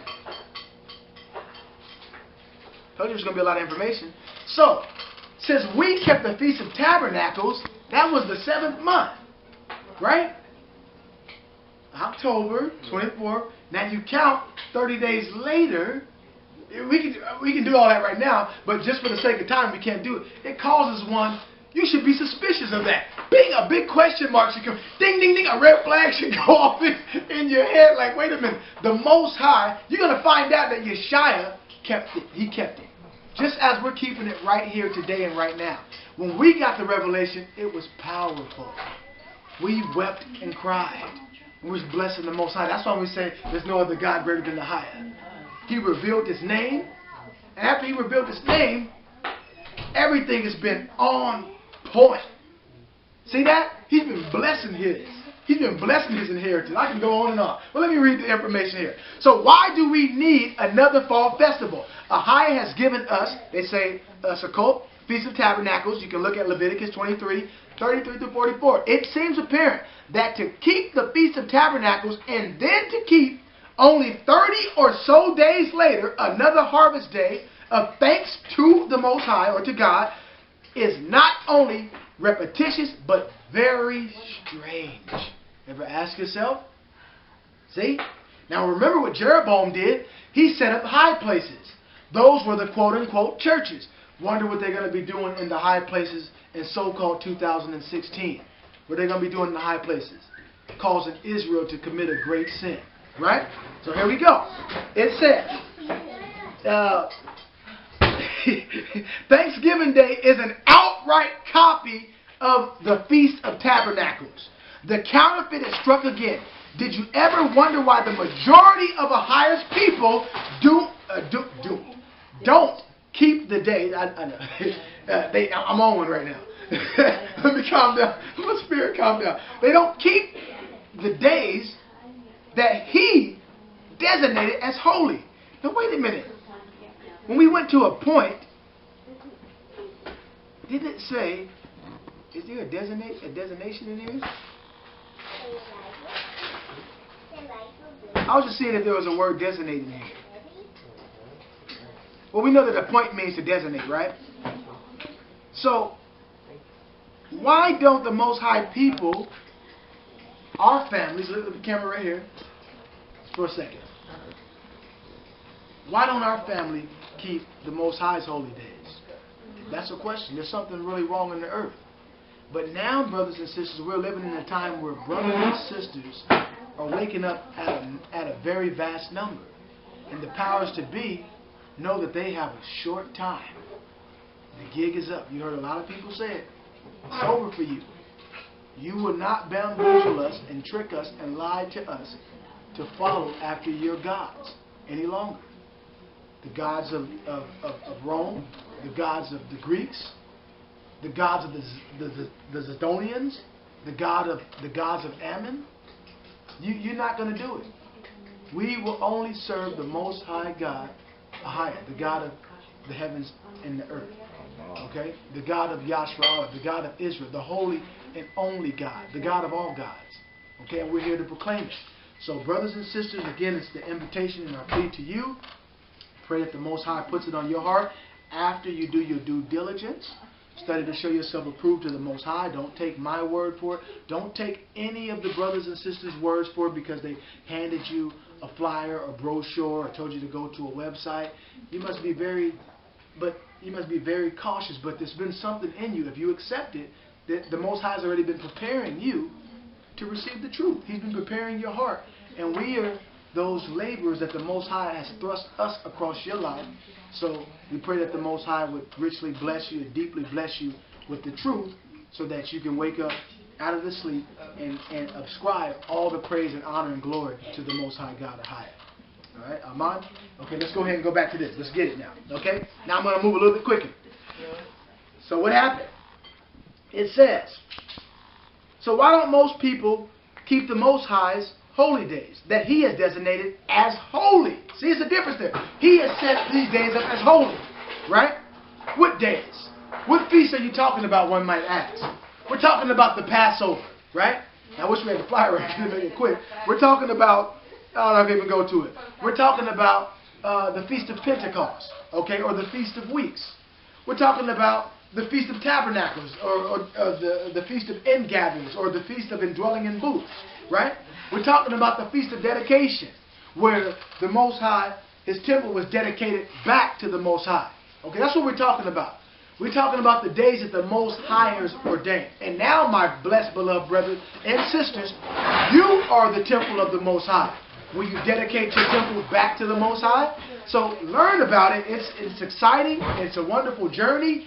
And not only that, but the Most High has blessed it and He has ordained it. And He protects you like He told Jeroboam. If you listen to me and obey me, I will richly prosper you and you'll be secure, just like my servant David. Just like we are secure, not to say that we just, like we don't hurt and go through pain and not fighting this flesh. Because in this world, every person's going to fight every single day of your life, right? But we know that we can take it and we can endure and that we persevere because the Most High has given us the increase, all right? So, here it goes. It says, the majority are deceived by Satan, by the devil. The majority also keep Thanksgiving Day. For those of us whom He has called out of Babylon, this ought to be a cause of concern. Now, let me go some more here, and I'm going to jump down and cover a few important things here. Most history books would like to convince us that Thanksgiving Day goes back to only Plymouth Rock in the 1600s. Plymouth Rock was not the first Thanksgiving Day, though. Ever wonder why Canada has a Thanksgiving Day also? This pagan feast, and they rightfully so, pagan, heathen, okay, when you go and look at the definition of it, it's heathenistic. They're heathens, right? Honoring the agriculture gods. Now, wait a minute. I got something here for you, brothers and sisters, that I wanted to just do with you all right here, online. Hold on. I want to make it interesting, right? Oh, look at all that. Yes, that's for you all today. Yes, that's the meat and bones and potatoes that beyond any shadow of a doubt will the nail in the coffin. It's over. You can give it up, okay? if you want. It's over, right? So, but look. This is what we want to do here. This right here. Why don't you, on your own time, just type this. This is what I did. See? Bam. Why don't you type this up? Go to a Google search, right? Let's just see what comes up. Blam. Let's type it up because the knowledge has increased now, right? Look what happened. Who were the agriculture gods and goddesses and how were they honored? Okay, I don't know if we have all the time to go into this, but I wanted to make this a part of the study lesson. Do it yourself. And what do you see there? Aztec gods and goddesses. Demeter, Greek gods and goddesses, plural, right? This all this information is just a click away. You got a computer, you got your smartphone. Let's start making the smartphones work. It's like, what's the saying? It's better to work smart than to work hard. It doesn't have to be so. This truth ain't so hard, okay? You just be smart about it, right? Okay? But don't be too smart, because some people are so smart that they end up being foolish, right? Go ahead and put it back up there. What you're going to come to find out. Look at this. Greece. The historian of ancient Greece. The mythology, so they call it. Look at this. Look at the names. Other gods associated with heaven were... I ain't even say this name right here. Okay? For one, it's hard to say, but I don't want to say their name. All right? And then, but you can see it if you zoom in there. Saturn, right? So when you look at these so-called gods, these deities, a vast number of ancient Roman deities are known by name. All right, and it says the most familiar today are those throughout the empire. The deities of peoples and the provinces were given new. Okay, so in other words, if we get some time, I'm going to click on these links right here. But I've already done it before this lesson, and you're going to come to find out that these particular gods are being, when you're keeping Thanksgiving, that's what you're doing. When you're keeping Christmas and all these things, these particular gods, what they would say, those are just myth. That's who's being upheld. That's who they're sacrificing to. That's who your energy, okay, when you're happy and making merry, that's who it's going to. It's not going to the Most High, because the Most High says that since you despise Him, He despised your feast days, okay? Whose feast days? Not His feast days. He don't despise the feast days in Leviticus 23. He despises your feast days, your Christmas, your Thanksgiving, your 4th of July, your New Year's. That's what He despises. The Most High God, the God of the Bible, none of that stuff's in there. So my question, and listen to my brothers and sisters who, quote unquote, may be Christians or in the Sunday church, because I love you. I'm your brother. Your brother's going to tell you the truth. Now, you may not look at me like that, okay, but I am. I wish no harm or no ill towards anyone. I'm your brother, okay? And I'm going to tell you the truth. That's why I'm laboring. That's why I'm crying to the Most High. That's why I've cried to the Most High, pleading, standing before the Most High's throne of grace, ministering, okay, serving, all this studying and bringing. This is not just to spend time and spin my wheels. I already know. I'm already convinced. But are you? Are you convinced? You think I'm doing it for me? Are you convinced? So listen, brothers and sisters, please. I beg you, all right? Okay, let's go into it. There's a lot of information here. And I wanted to get this all. I wanted this to be the conclusion of it, okay? So, okay. Let's go ahead and get it here. Where was I at here? Okay. Oh, I went too far. Okay, right here. So, we're right here, right? So, most history books would like to convince us that Thanksgiving Day goes back to only Plymouth Rock in the 1600s. Plymouth Rock was not the first Thanksgiving, so we already read that. Ever wonder why Canada has a Thanksgiving? This pagan feast honoring the agriculture gods, right where we left off, goes back, what? Thousands of years in one form or another. Today, you just know it by Thanksgiving. But what were they calling it 1,000 years ago? And remember, the Most High still hates him. Remember, 1,000 years are as one day with the Most High. So just because they did it, don't give me the excuse that you're not doing it for that. Okay, I got to put this. I don't want to hear it. Okay, the Most High don't want to hear it. Okay, it's time to listen. It's time. This is the raw and cut truth. This is tough love. It's time to snap out of it. Okay, and it's time to really get with the Most High's program, because you don't have much time, brothers and sisters. You don't. With all the things that are happening, the war drums are beating. You know what I'm saying? If you die in your ignorance and just don't listen to what the Most High says, you're going to have to give an account to what you did. And it was already told to you. Okay? So, here it goes. So it goes back thousands and thousands of years. Thanksgiving Day in the United States and Canada, put it back on there for me so they can see it. So that you all see it. Thanksgiving Day in the United in the United States and Canada a day set apart for the giving of thanks to the Most High, for the blessings of the year. Now wait a minute, a day set apart? Set apart means to be holy, means to be consecrated. But are they telling us the day that the Most High said? Or is this Satan striking again? Okay? And see, some of our brothers and sisters never even heard, they never even knew this. So to those brothers and sisters, we give you the benefit of the doubt, and our hearts ache and break for you brothers and sisters, all right? Just like when I found I was high. You should be highly offended and upset that they've been. So you ask your pastor, if your pastor is doing this on Sunday, and you have no business being there on Sunday, if you're doing these things, ask yourself. But study those, because listen, as I was studying, I'm coming to the truth. I was going to church on quote-unquote Sunday because for the fellowship or whatever the case, and the body was there. But when the Most High convicted my heart and told me you're no longer going to be there, I was up. I didn't ask why. It's like when the Most High say jump, well, why? You're supposed to do it. How high do you want me to jump? Right? When he says now, you're supposed to do it right then and right now. Don't hesitate. Do it now. So look what it says. It says, and listen, the Most High wants you on this holy Sabbath day, okay? From Friday sundown to Saturday sundown, okay? You're not supposed to be out parlaying in the street doing your own thing on the Most High day, getting all of the, all of the sales and all that. See how Satan will make it convenient for you? You get off on the weekend right there. And now, because you worked all week, and now you don't even have the rest of the Most High. This is the truth that's being proclaimed throughout the earth, all right? So look what it says. So it says... so they said it was a day set apart, right? And a day to give thanks to the Most High for the blessings of the years. Originally, it was a what?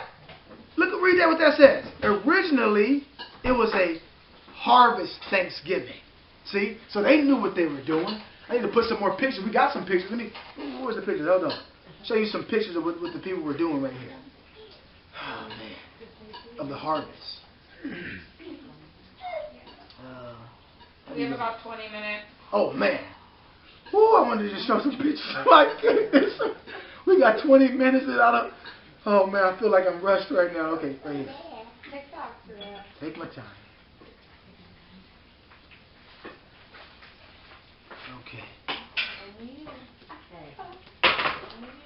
Oh, yeah, there we go. Where was the harvest? Pics of the harvest. Right?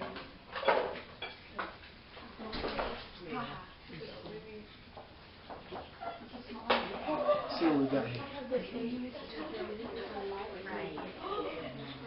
That's all they gave us? I'm sure there's something that should come in here.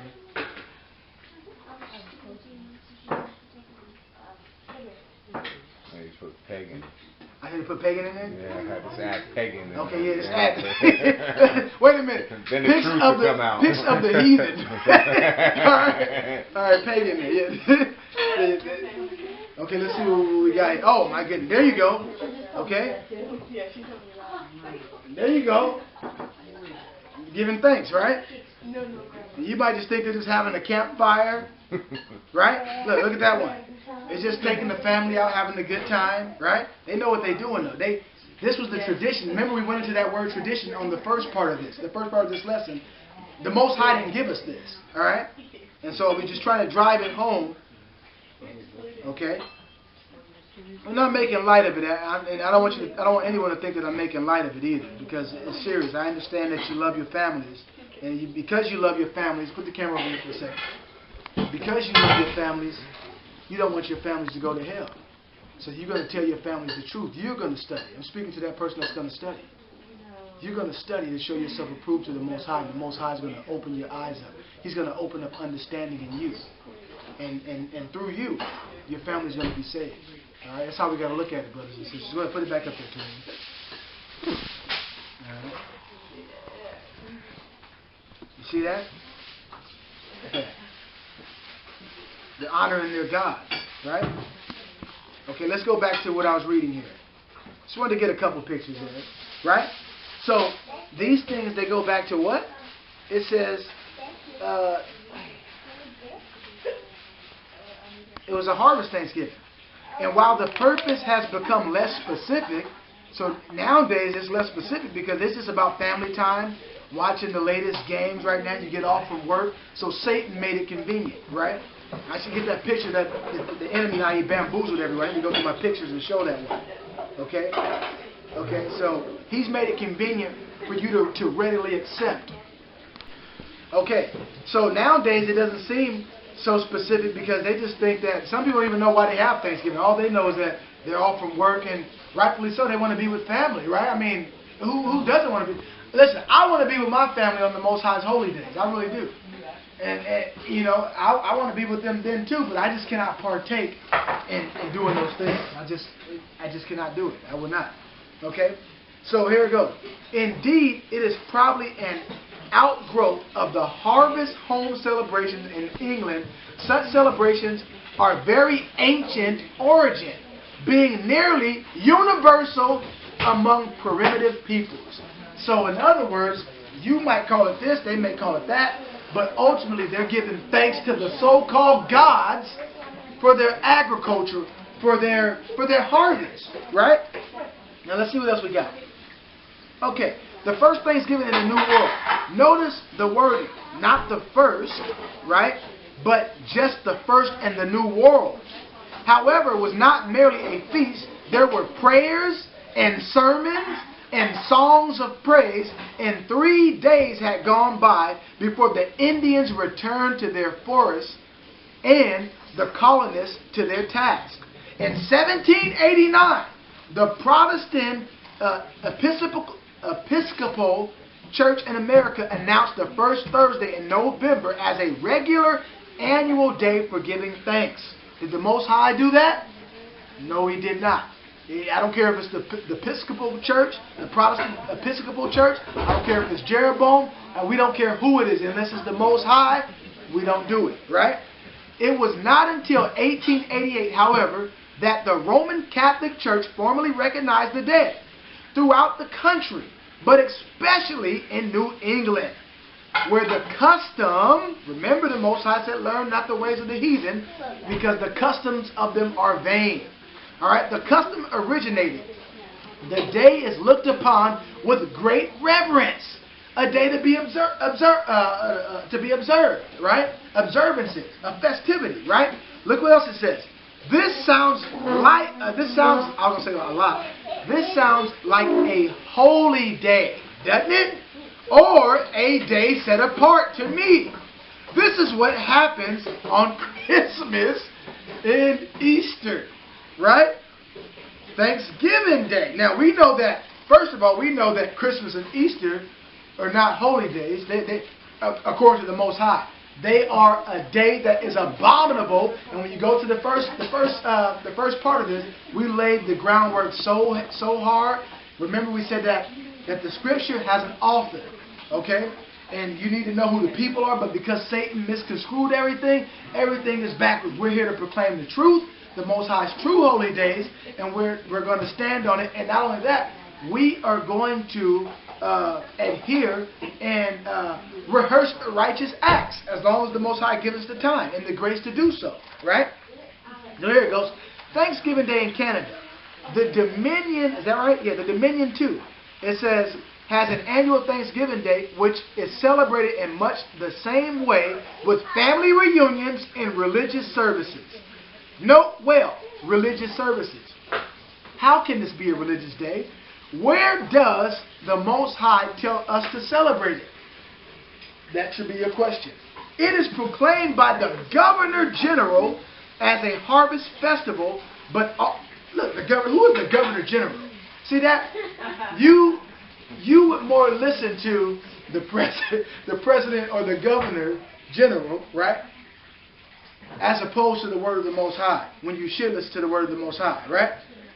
So, but although it is a public statutory holiday, that's why we don't do man-made holidays. And we're being mindful and we're being respectful when we say we don't partake in man's holidays. Because we outright come out and tell you we're not partaking in that satanic ritual or custom. The 5 parts of the law. Come on, who knows it? Come on. Oh, we know Destiny. 5 parts of the law. We're going to keep saying it. Every time we come back, brothers and sisters, 5 parts of the law. Okay? Huh? I thought you said you knew it. First we got the first one. The moral or royal. We are royal people. Right?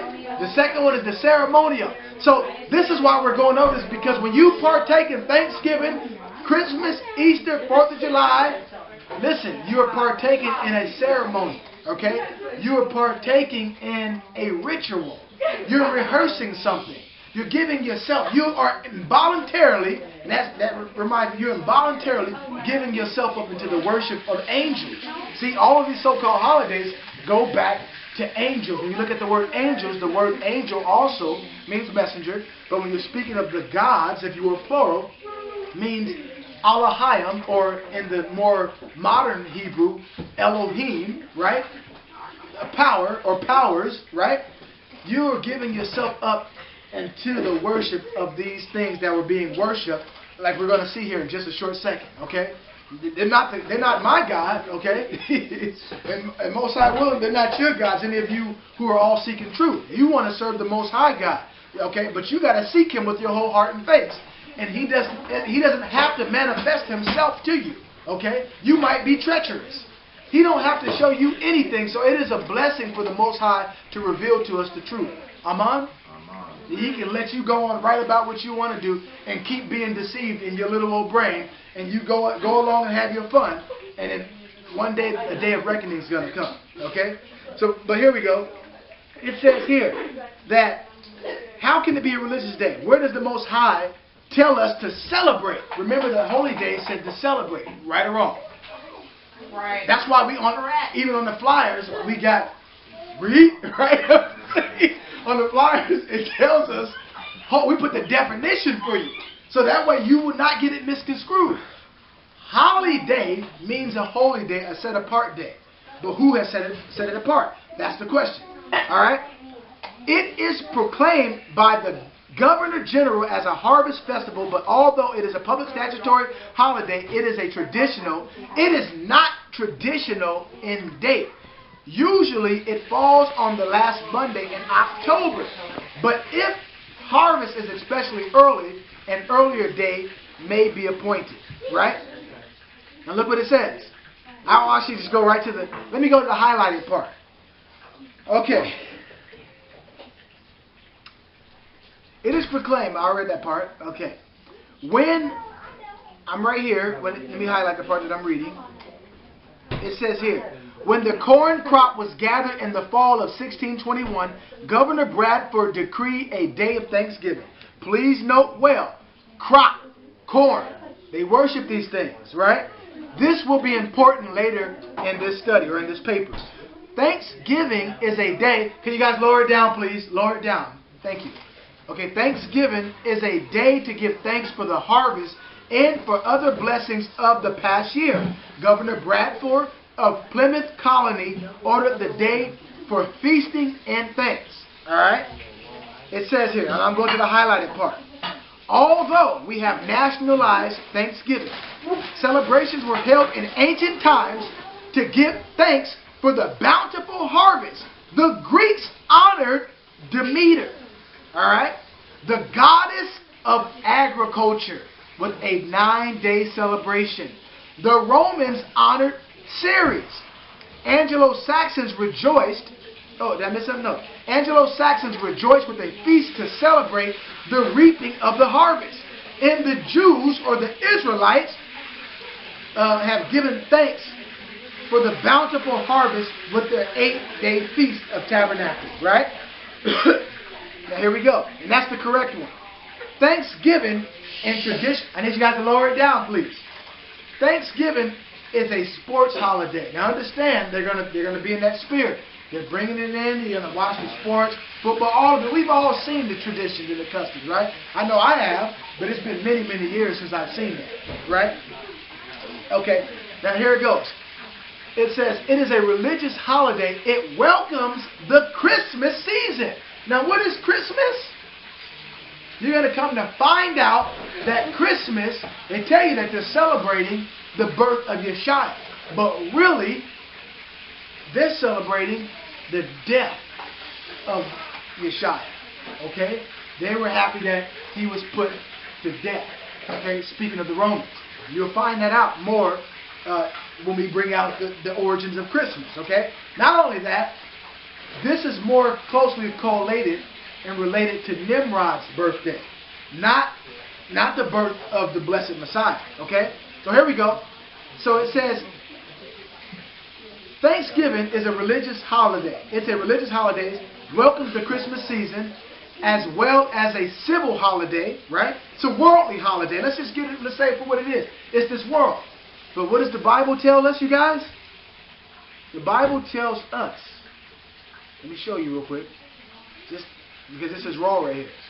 James 4. I think I brought this out last week too. James 4 and 4, right?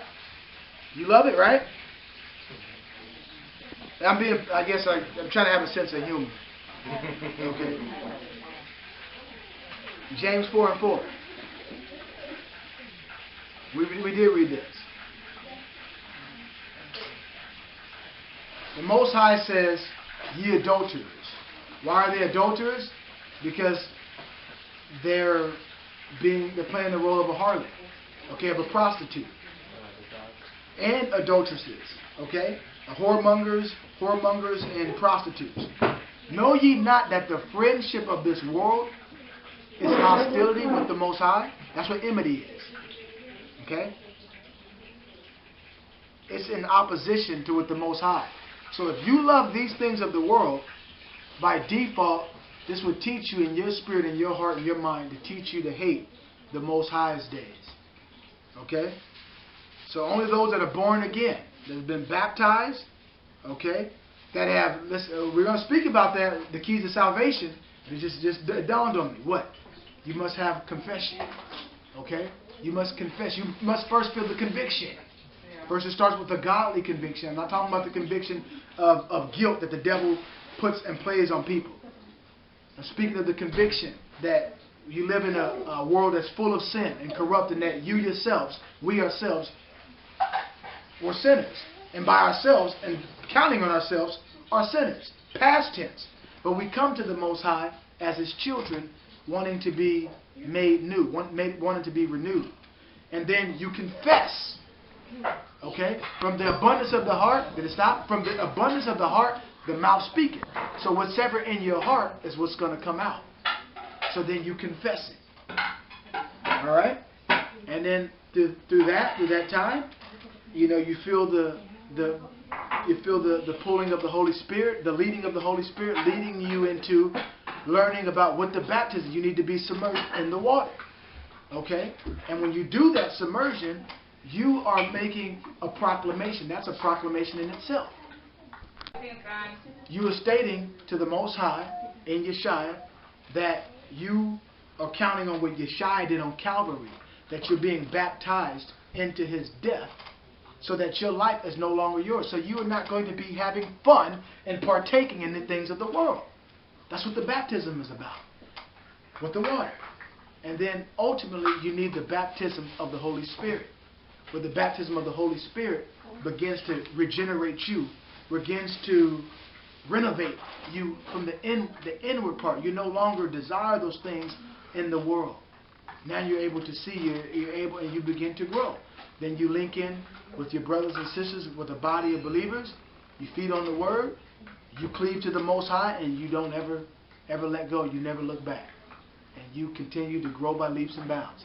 And pray that the Most High make your heart, your mind, your body, your vessel, make you good soil, so that His seed, that the seed, which is the Word, would be implanted in you, and that you would be accounted as a disciple of YASHAYAH. Notice how I said this, disciple, okay? Not a Christian, none of those things, but a disciple. I didn't even say an Israelite. A disciple. Follow the Messiah. That's what you do. All right? You do that, man.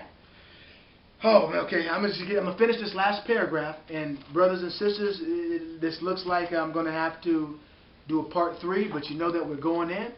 You follow the lesson here, and it'll lead you right into be very, very clear that by no shadow of a doubt, without any doubt of mine, by partaking in these so-called holidays or holy days, it's not to the Most High. And it'll make it very clear. You're going to see through Scripture. So that is my plea to you. I'm gonna go back to where I left here. Can you please just put this right back in here for me, okay?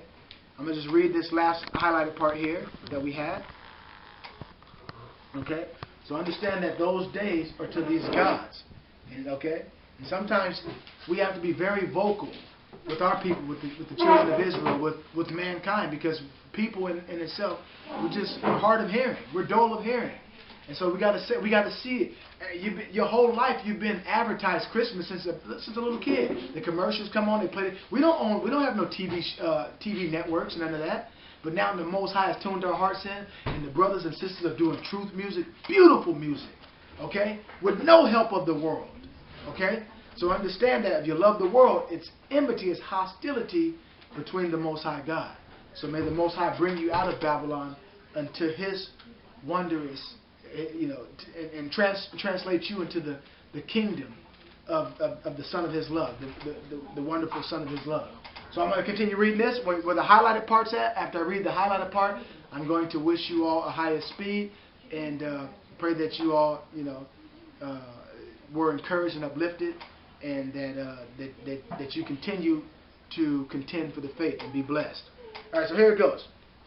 It said the Romans honored Ceres, the Anglo-Saxons rejoiced with the feast of celebrated to celebrate the reaping of the harvest, and the Jews, okay, I did read that. And the Jews have given thanks for the bountiful harvest. And I was down here. It says, okay, so Thanksgiving Thanksgiving is a sports holiday. It's a religious holiday. It welcomes the Christmas season as well as civil holiday. Most offices and shops are closed. Of course, they make it convenient.